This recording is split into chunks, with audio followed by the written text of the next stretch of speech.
What is up, everybody? We are the Punch Drunk Critics. This is Cinema Royale. I'm John. That's Travis. Hey, what's going on, man? Not a whole lot. It's well, that's a lie because it seems like a whole lot is starting to happen. With coronavirus, we had all these movies that were pushed back. Some of them are starting to come out now. Last week especially, was a little slow. We didn't even do a show last week, but it seems like it's about to get real. We did do a show last week. We did do a show last week. No, we didn't. Yes, we did. Am I thinking the week before? Man, yeah. My mind is going. I thought we were gonna do it Wednesday, and then we said we were gonna hold off. That would have been two shows in the span of a week. We would have done two. We were trying to play catch up, but we did do a show. Oh, that's right. That's right. Okay, so we missed something. We're good. We're good. We're good. We're good. But long story short, a lot of stuff happening. Some big movies. Well, Travis has already seen two of them, but coming up in the next couple weeks, starting this week with Venom, There Be Carnage. Next week we got No Time to Die. I mean, other than the Paramount stuff that's all been pushed off to next year, it seems like things are starting to happen. Yeah. I did see No Time to Die. My review of that is up on the site right now if you want to get a peek at it early. But yeah, it's busy season, and as we saw at the box office this week, people are coming out to the movies again. They are vaccinated and they are eager to buy tickets. Well, they're eager to buy tickets. That's for sure. I'm not sure about that second part or the first part, but they should be. They should be vaccinated. I would like to think that I believe that the reason why the box office is going up is because of people who are vaccinated. The people who weren't vaccinated were going anyway. That's true. That's true. I hope that's the case because something like Venom that only premiered in theaters. It wasn't streaming as well. I live with someone that's immunocompromised, so my trips to theaters are always after 10 o'clock and always with a haze of. I'm basically like in bio shutdown after I leave there. So I hope everybody that's going is starting to be vaccinated and everything like that. Yeah. So we're going to talk about those films as well Venom, of course. We're going to talk a little bit about No Time to Die. I think we're going to talk a little bit more about Daniel Craig and his swan song about maybe his run as Bond. We're going to talk about the Many Saints of Newark, which is the Sopranos prequel, and we're also going to talk about What If, because we haven't had a chance to talk about What If over the last couple of weeks, and there's been some big developments on that show. Shit got real. As it nears its season finale. Yeah. We got to talk about that, and maybe I'll talk about how much the Addams Family 2 sucks, or maybe that was enough of talking about it right there. Who knows? And just as a reminder, that review for No Time to Not. I can't talk. No Time to Die is on punchdrunkcritics.com. That's our site where you can check out all the news and info. We've got all kinds of stuff up there all the time. All the reviews written reviews for the movies we'll talk about today. We've got interviews with Gideon Adlin, Daniel McDonald. Who else we got? Dan Stevens up there, Guy Pearce, all kinds of interviews. Yeah, 2 interviews up this week. Like you said, Gideon Adlin for film Witch Hunt, which is also out right now in theaters and digital. I have seen it at South by Southwest. Gideon Adlin, you'll probably recognize from Blockers and The Craft Legacy. She's good in both of those. And Daniel McDonald for the film Falling for Figaro, which is also out right now as well in theaters and I believe in digital. Daniel McDonald, who you'll recognize from Patty Cakes and Dumplin' and Bird Box and all sorts of things. She's really great. So a couple of fun interviews and more coming next week. And Gideon Adlin, easy on the eyes. I've got the screenshot pulled up. She is a delightful looking woman right there. I couldn't agree more. I think they're both delightful. Right. Oh yeah. So yeah, not to put one over the other, but yeah, that's punchdrunkcritics.com. You guys can check that out for all our stuff there. Well, let me go run. I'm gonna shut my door real quick. Be right back. Yeah, so all those interviews and more. If you're in the DC metro area, we also have screenings that are up from time to time, news every day, all that good stuff. So that being said, let's jump right into what's that? The big one. The big Venom. One. A movie that kind of blew a lot of critics' minds when the first one came out, just because it was so surprisingly popular with fans. It made $1 billion at the box office. I was, correct my memory.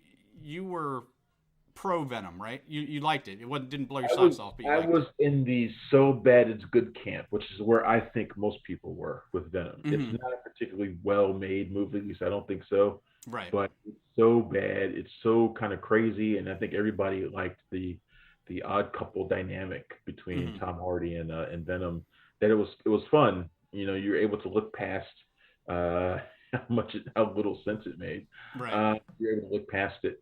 The question is whether or not they'd be able to do that for Venom with There Be Carnage, Yeah. uh, which is the hard part is recapturing that magic that you got with the first film.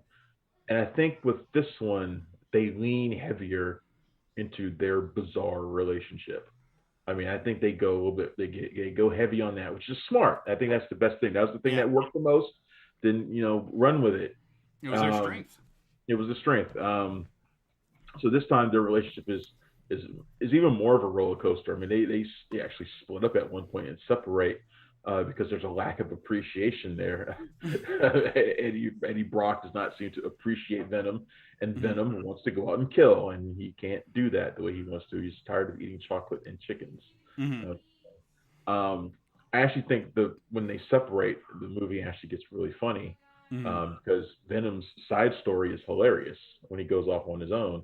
Eddie Brock's only gets more dangerous because he runs afoul of Woody Harrelson's Cletus Cassidy, who becomes Carnage after he bites him during a prison interview. Hmm. And Carnage wants to off his daddy symbiote, which means killing Eddie Brock. Hmm. Um, when I was watching this, I whispered to the person who was with me um, that I feel like the writers, which was Kelly Marcel, who did 50 Shades and some other stuff, and Tom Hardy. Tom Hardy contributed to the story. I feel like they forgot to do a second act. This movie felt. I mean, not only it was legitimately short, it was under 90 minutes, which is Hmm. fine. I had no problem with the movie being under 90 minutes, but it actually felt like they missed something here. It almost was like we got the introduction, the split up, and then we had the finale. And I was like, where was the build up to the Venom Carnage battle? Like, there was none. Yeah. They met and they fought and it was over. And I was like, I wanted more of Woody Harrelson and Naomi Harris kind of doing their natural born killers thing, Hmm. as Carnage and she plays Shriek, his sonic powered lover. I wanted more of that, but we didn't get much. We didn't get much of anything hardly in the middle of this movie. It's Yeah. like it started and then it was over, and I was like, "What the hell was that?" By the end of it, Yeah. It's what was like that? it's like they listen to all those people that are like for movies like Pacific Rim or Godzilla. It's like, well, we just want to watch the monsters fight. It's like they listen to that and Right. just jump right in the middle. But I mean, first of all, let me just say that I was delighted with the movie as I was for the first Okay. one. I think the Eddie Brock Venom buddy cop aspect of it. I don't think anybody but Tom Hardy could really pull this off the way he does. And this, if you're looking for that, it's more the same. You'll get more of that, and you'll be happy with it. But if Venom specifically. Has a huge following in the comic world, and Carnage, and Extreme Carnage is an iconic you know comics story arc. Oh It yeah, Maximum Carnage. Maximum Carnage. So iconic. I don't remember the name. Maximum Carnage I is. didn't mean to correct No, no, I'm glad you did. Because as soon as you said that, now I can remember. Because I remember was it Super Nintendo that the game came out Oh on? yeah, I remember Yeah. the Maximum Carnage video game, one of the best Spider-Man games ever. Yeah, yes. I mean, this is such a huge storyline, and they just kind of they don't build into the Carnage Venom. There was more done in the last movie with Venom's relationship with the bad symbiote. I don't even remember his name. Than there was in this movie with Carnage and Venom. And I thought that was weird. I mean, certainly I thought the fights were cool. I think the CGI we did improve some there. Because if you remember the Venom, the CGI was just not great in some Yeah, places. it definitely looks better this time around with Andy Serkis behind the camera. I think this is a better directed movie. Mm-hmm. Um, I just feel like they left a lot to be left a lot to be desired. Like there's just a lot out there that we didn't get a chance to see much of. Yeah. I could have done with more of seeing Eddie and Venom how they fared on their own. I could have done with more of that Hmm. because they kind of needed it to get the point of why they're so much better together than they are separately. That said, Venom's side story into an underground rave was fucking brilliant. I mean, he's out there preaching about diversity and shit, Hmm. and it's like it's an alien, and it's hilarious. Uh, that part had me rolling in my seat. It was so great. Yeah. That's I think the highlight of the movie for me was that particular scene. And look, there are individual funny moments here between Eddie and Venom, Hmm. but it felt almost like too much of the same. I really wasn't feeling a whole lot of the new stuff, a lot of stuff they were trying to do here with those two. It Hmm. was more of it, but not anything particularly new with it either. Yeah. Yeah, and I was maybe I just wasn't expecting anything, or it's maybe because I liked the buddy cop aspect of it so much that it didn't bother me so much. But when you have Woody Harrelson, and a Woody Harrelson that's prepared to swing for the fences, obviously in this role, and you just kind of he wasn't I don't want to say wasted because that's not what it was, but I feel like they could have maintained the B movie aspect of it and still put in some real story. And there's some really good story that can be inserted into this film in the middle. You can add 15 minutes onto that short runtime, and you have something that kind of transcends the B movie feel of it while still, But paying homage to that. I'll tell you what my fear was. My fear was because this movie is written by different folks. The first one was written by the Deadpool and Zombieland duo. The first one was. Um, I thought that bringing in Kelly Marcel to have her write the script, I thought they were going to get away from the so bad it's good and Mm-hmm. try to be good. Like I wanted them to still remain in the bad good area, Right. um, and not be good and try to be like a legit superhero movie. Like I didn't want them to do that because I didn't think they were going to be able to achieve that. Mm-hmm. They subverted my expectations in a way that I think is probably not to their benefit because they ended up just being bad as far as I'm concerned. Like I really was not Yeah. like I really wasn't feeling this movie, and I really wanted to Mm-hmm. because I did enjoy the first one and thought just leaning into more of the craziness would be great. But they really did just plain forget like a whole arc like in this movie. Like they just plain forgot it. They just left it out Yeah. in an effort to get to distill what everybody liked about the first one. I get what they're going for, but I need more than that still. I still need more than that.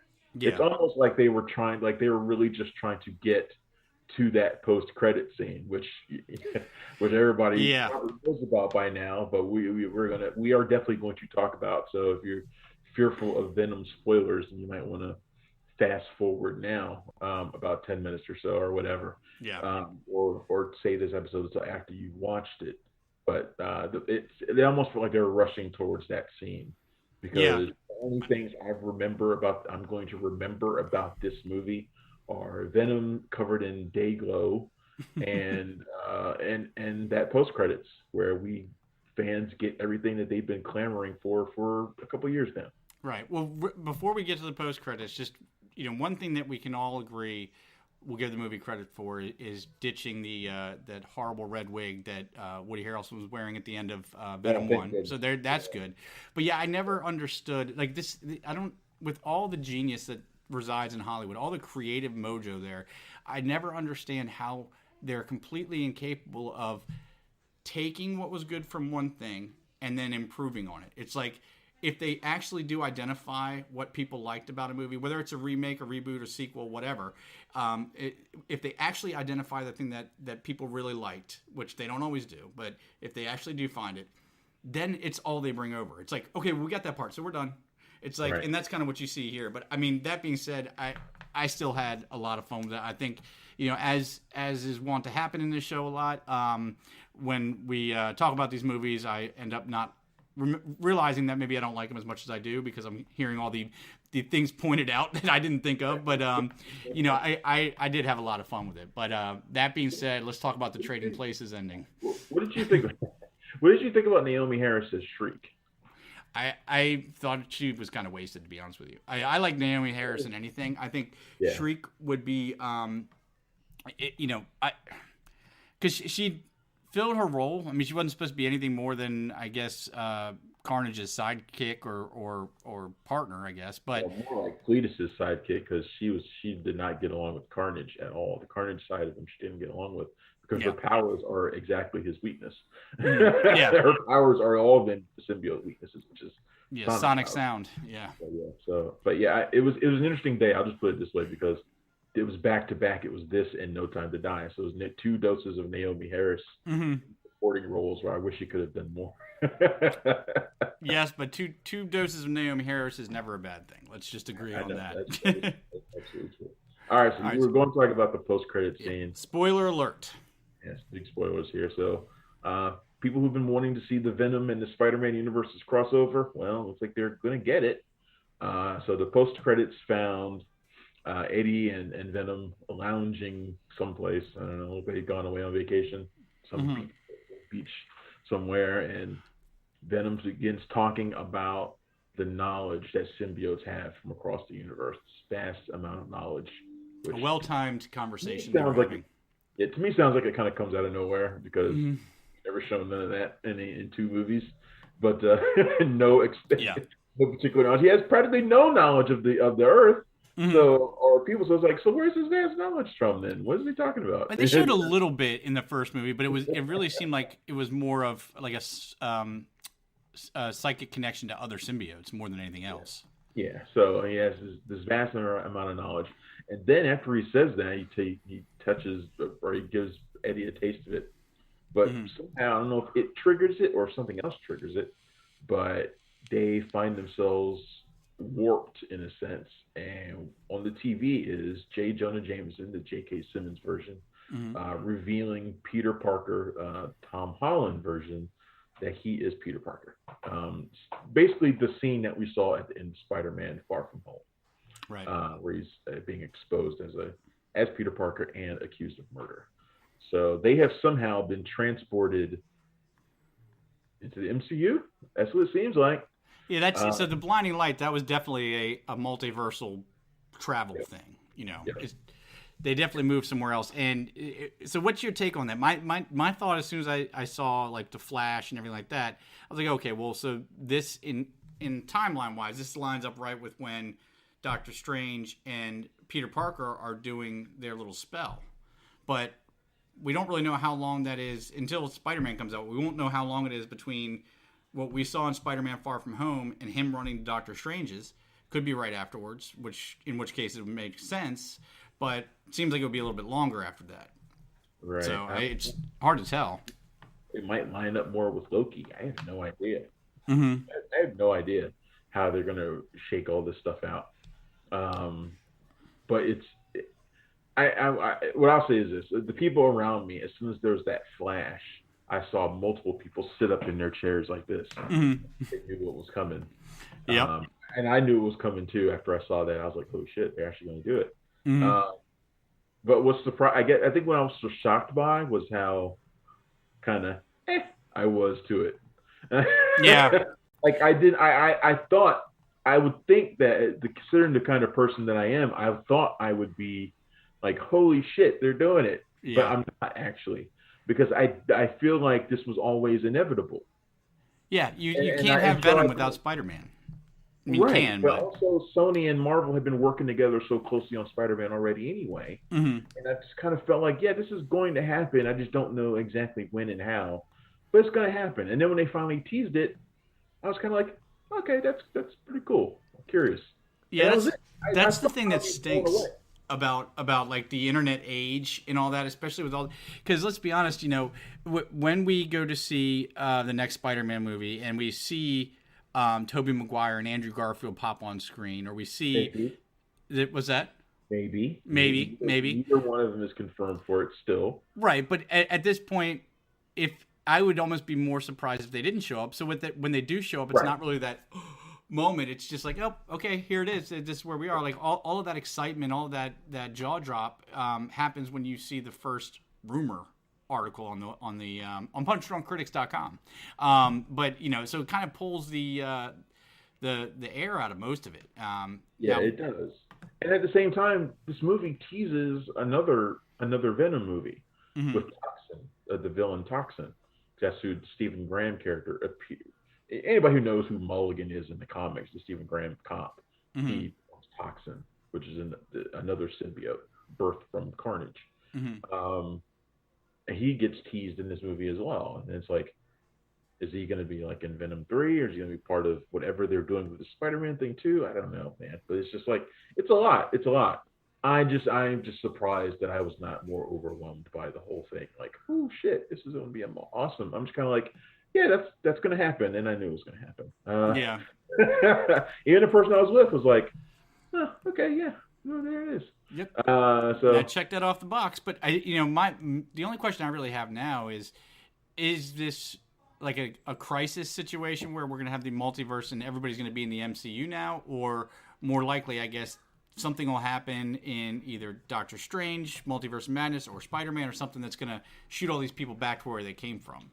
So it'll be a one-time thing. I mean, honestly, this whole thing, I think, relates quite nicely to what we've seen in the last 2 episodes of What If.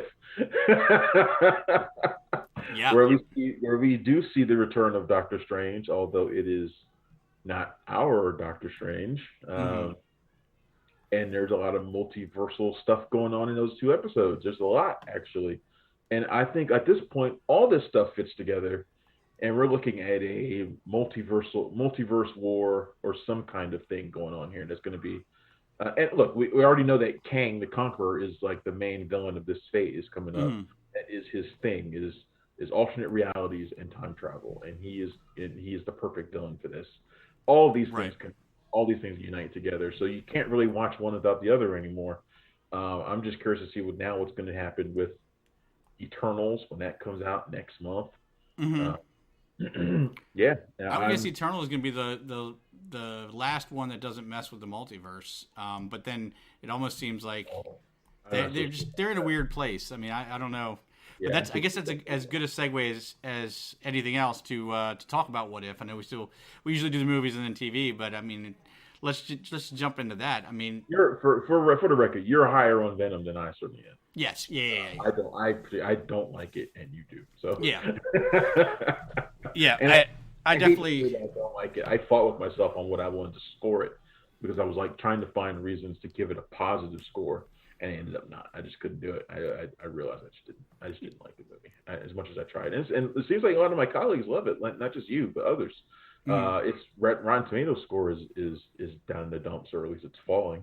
I'm not sure what it is at this particular moment. I think when I posted my review there, it was at like 69, which ain't bad. 59 tomato meter, 86% audio score. I mean, I think it's. Carnage is kind of wasted, but if you liked Venom for the Tom Hardy of it all, you'll be okay with it at least. So yeah, What If? Last we talked, we kind of dropped off talking about What If for a little while here. Yeah, we haven't talked about it. And I think the last two episodes we haven't talked about are the Party Thor episode, which is now my favorite episode, by the way, and and the one with Ultron.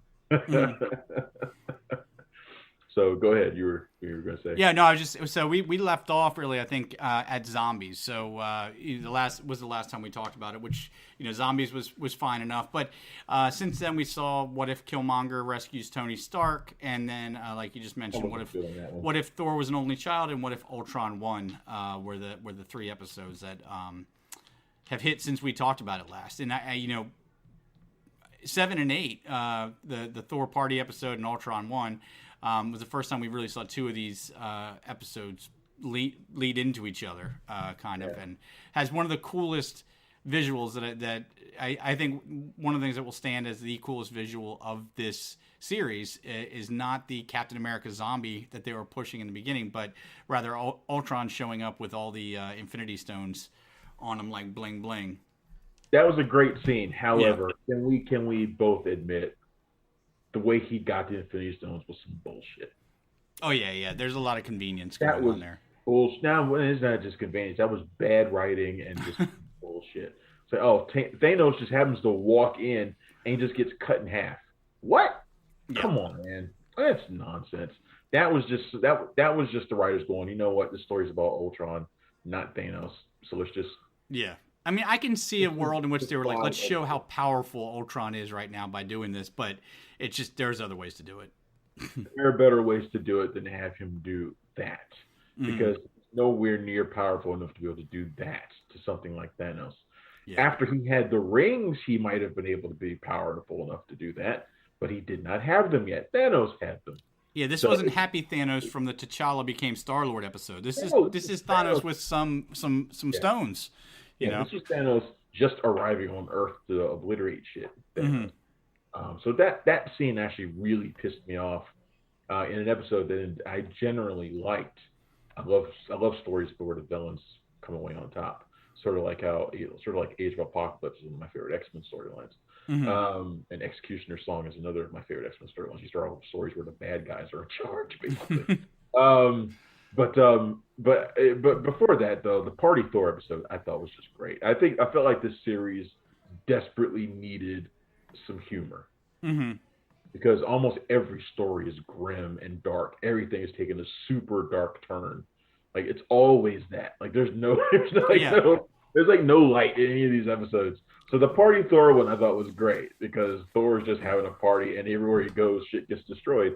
But I thought they did a brilliant job of showing how he would be without the somebody like Loki, always nagging him and steering him in the direction of becoming a hero. I thought that was great. I loved his relationship with Jane Foster and how that developed. I even like the use of Captain Marvel in this. So the Captain Marvel is sort of becoming like the Deus Ex Machina of the entire show. Like, she keeps popping up. Yeah. Ultra powerful everywhere she goes. I love the fact that they call his mommy on him. That was my favorite thing. Like, your boy's partying too much. Come out and get your son. That's great too. I loved all the little cameos that kept popping up. All this stuff was a lot of fun. Ragnarok, hanging out by the Statue of Liberty.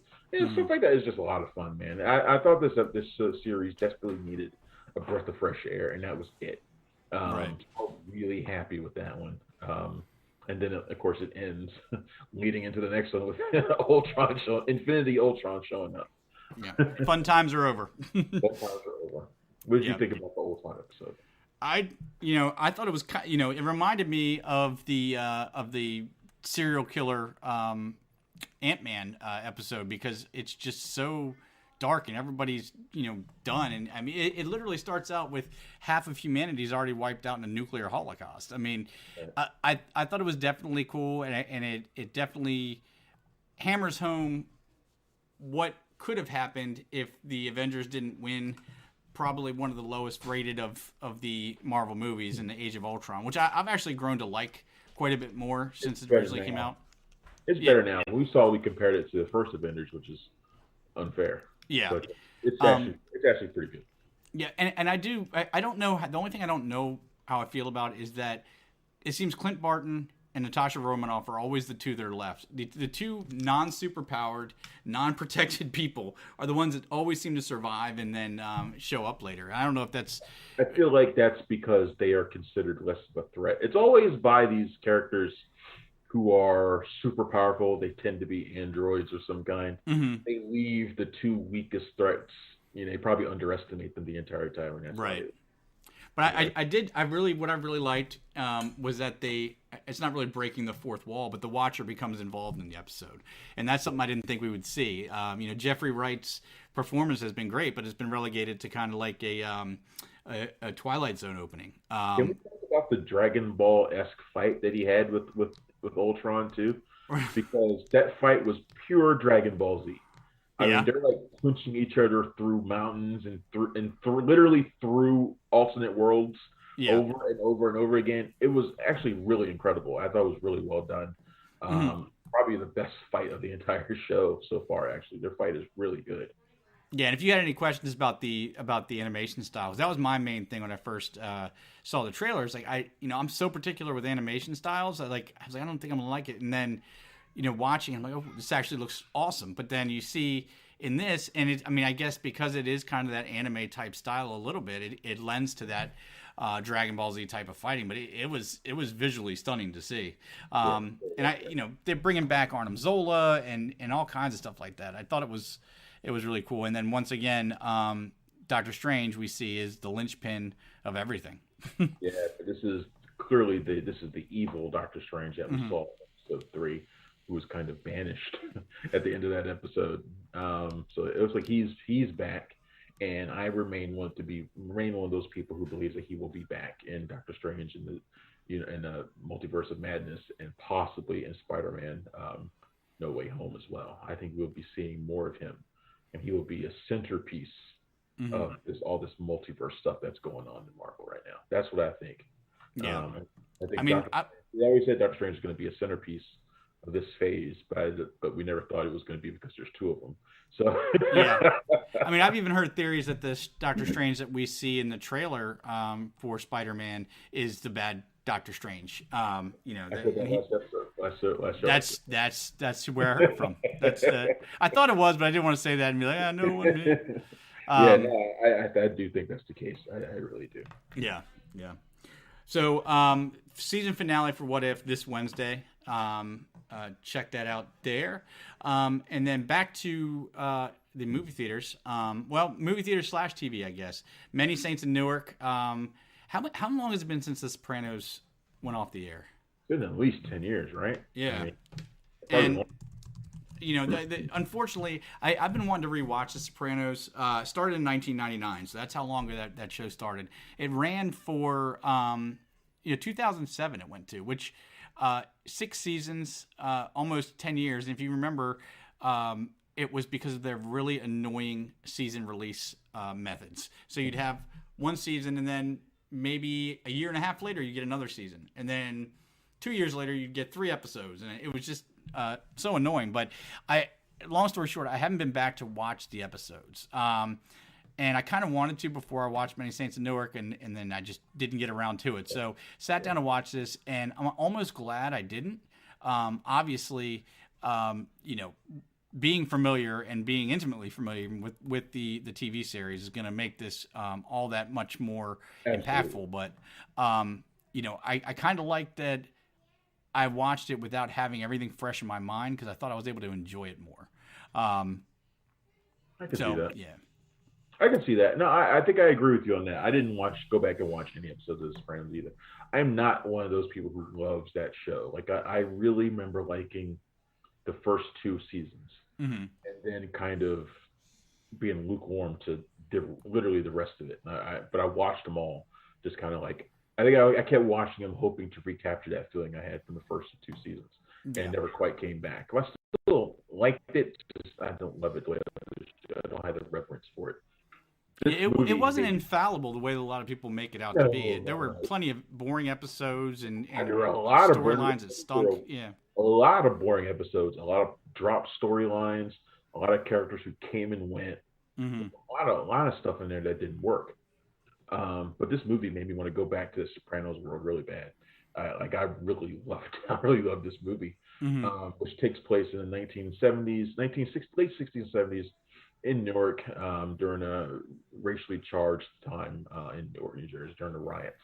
And it follows young Tony Soprano, although played by Michael Gandolfini for most of it. So you got James Gandolfini's son, who looks and sounds just like his old man. But the movie's not really about him. I know they've been promoting it like it's about him, but it's really about Dickie Moltisanti, played by Alessandro Nivola. And Dickie Moltisanti is like this legendary figure in the show. Chris Moltisanti's father. He's like the guy that helped turn Tony into the man that he became. He's a big shot. He was a big shot.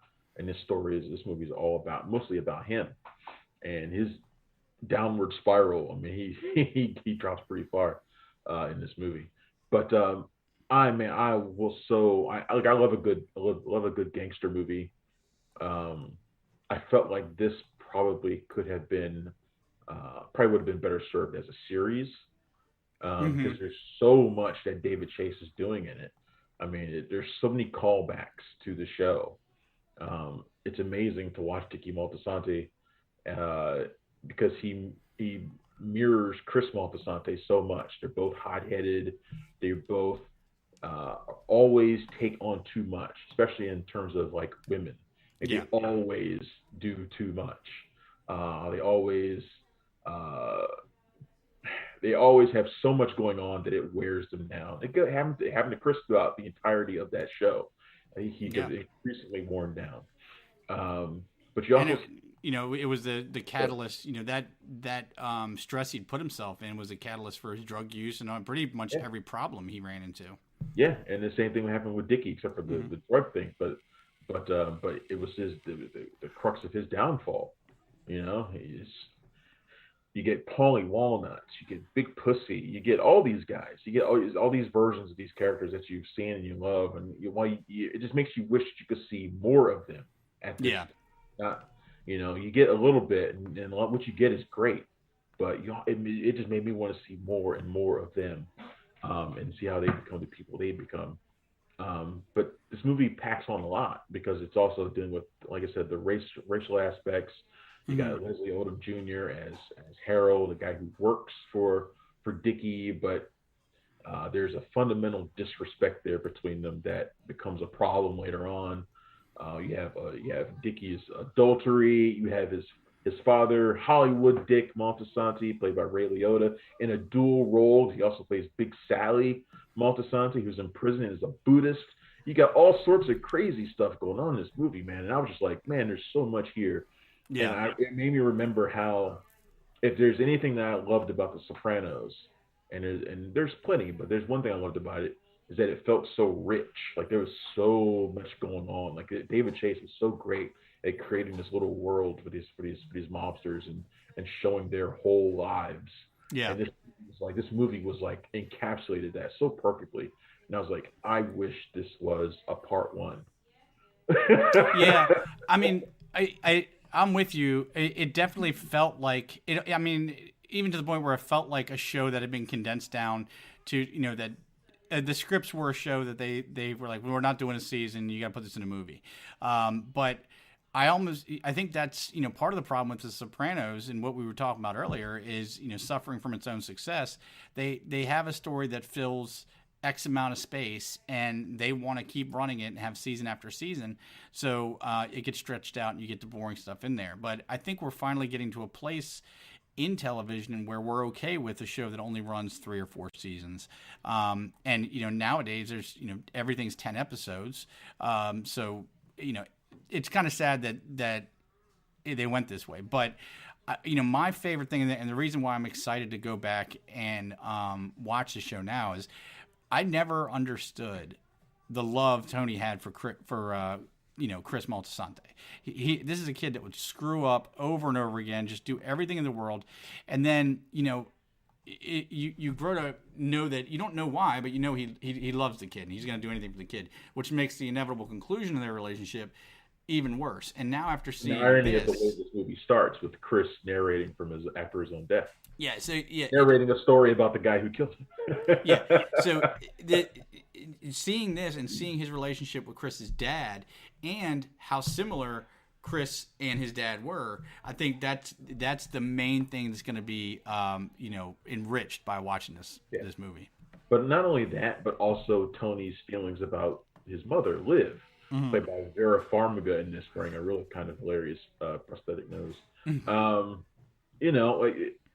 This movie shows him, and people got to remember that this is not the Tony Soprano of older, the older Tony Soprano. This is Tony Soprano when he's young. He's still a boy. Mm-hmm. He's still got that love for her, even though she's still a bitch. She's still a shrew. She's still manipulative as hell, especially towards her family, and especially her son, and even her husband, who's played by John Bernthal. But she's so awful. But he's so covetous of her love at this point. He'll do anything for her. And yet when you remember that, you think about how their relationship develops later, and how they were always so contentious. But at times he would still want her affection. Like he would still look for it, even though it was obvious she was manipulating him. Like he still has these blind spots for her. and you kind of see the origins of that here, and it's just like like I said, there's so much in here that makes me want to stay in this world for a long time. Yeah. And that's a credit to David Chase, who obviously knows these characters better than anybody, Mm-hmm. but also director Alan Taylor, who directed a lot of the episodes of the show. We can stop blaming him for Thor: The Dark World now, I guess. I'm sure he'd like for people to stop asking about that movie. Yeah. He's so much more comfortable in this world. I think he's better in him doing stories like this than he is doing stuff like that. Anyway, he's really good here as well. He knows these characters too, in this world that Chase has created. I really like this movie. I would have liked to have seen it. I mean, I did see it on the big screen and on HBO Max. What am I talking about? So I would like to watch it again. Let's put it that way. Yeah. Which of the movies that came out this week, there ain't that many of them that I do want to see again. So I can say that this is one. Well, that's as glowing a review as we could ask for, I suppose. Like this and Teton are like the only two movies I really want to watch again this week. Yeah. So, and we're not talking about Teton here, so. Yeah, I mean, I think, you know, I'm interested to see how the Sopranos fans feel about it and how the series plays after watching this and then watching the series again. The thing I liked most about it is it felt Scorsese without feeling Scorsese, if that makes sense. Like it hit the right points of a Scorsese gangster movie. It didn't seem like they were doing like so many mobster movies do. They weren't trying to emulate Goodfellas. Right. Yeah, it hit the right points that Scorsese hits, but without copying how he does it, I guess. It felt Sopranos. Yeah. And Sopranos and Goodfellas are not the same. No. They shouldn't feel the same. And I'm glad that this movie did not make me think of Goodfellas once. Right. Even though it has Ray Liotta in it in a big role, I never thought Goodfellas once. Well, he's almost unrecognizable at this point. At least, you know, Ray Liotta's got to have jet black hair, jet black everything, and he looks like a ghost now. He's like, you can't have a monster movie without Ray Liotta in it somewhere. I'm sorry, you just can't. Well, the Mayor of Hollywood is the one who put that down. In the 90s, you couldn't have done it without. You couldn't have done it without like Chaz Palminteri somewhere.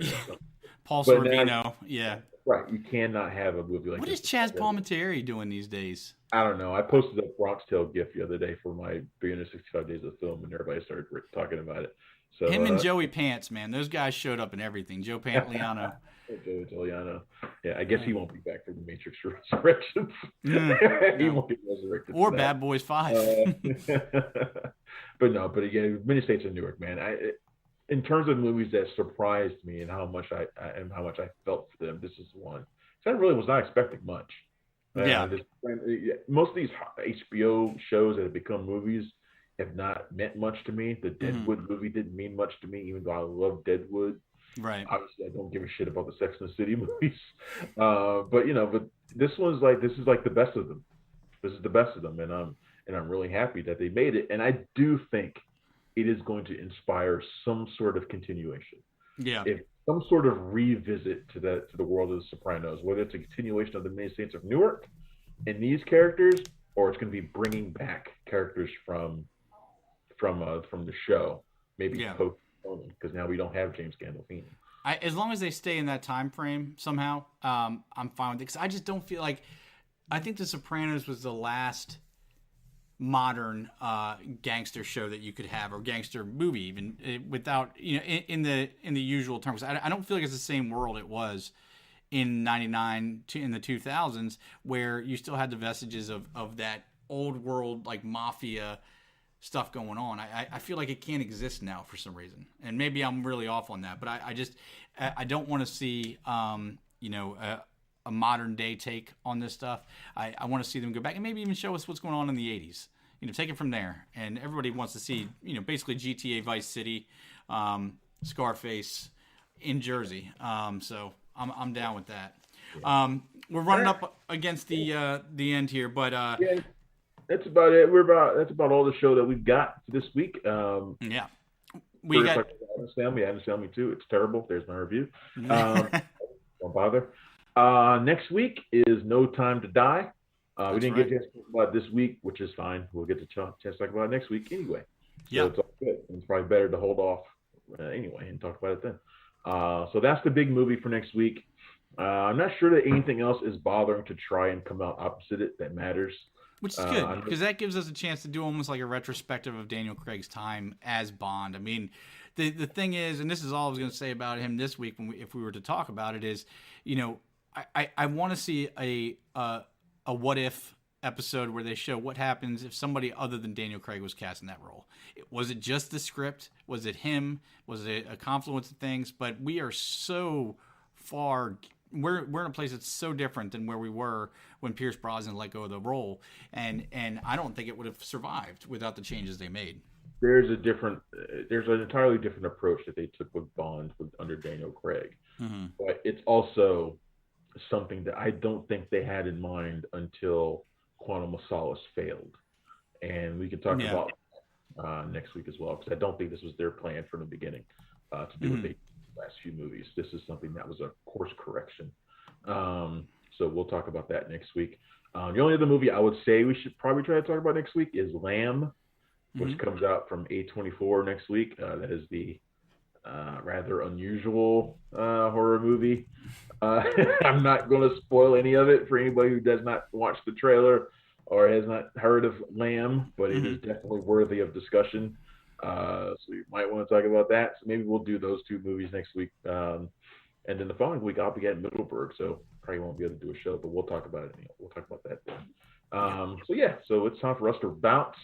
We are the Punch Drunk Critics. You can find us every day at punchdrunkcritics.com. You can find us on Twitter at PDC Movies. I am at Punchy Critic. He is at Punch Drunk John, I think. I think that's what it is. That's right. And you can find us on a whole bunch of other places too, on Facebook and Instagram and elsewhere, and on Twitter and on Twitch. And that's it. I'm Travis. You're John. We out. We're out of here. Thanks for checking out the show. If you like what we're laying down, please subscribe to our channel and click the bell to receive notifications for all of our latest stuff.